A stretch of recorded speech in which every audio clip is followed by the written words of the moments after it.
तुङ्गैरकृत्रिमगिरः स्वयमुत्तमाङ्गैः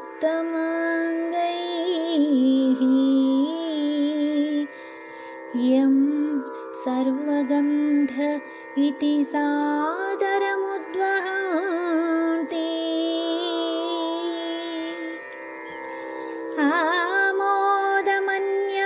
आमोदमन्यमधिगच्छति मालिकाभिः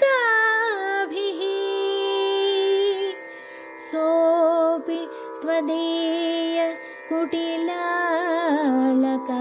वासिताभिः सोऽपि त्वदीय कुटिलालक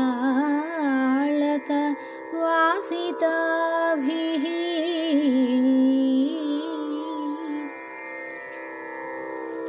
సహజముగా సృష్టింపబడిన వేదాధిపతి నీ విభుని శిరమంతయు సౌరభములతో నిండియున్నదని ప్రకటించిరి.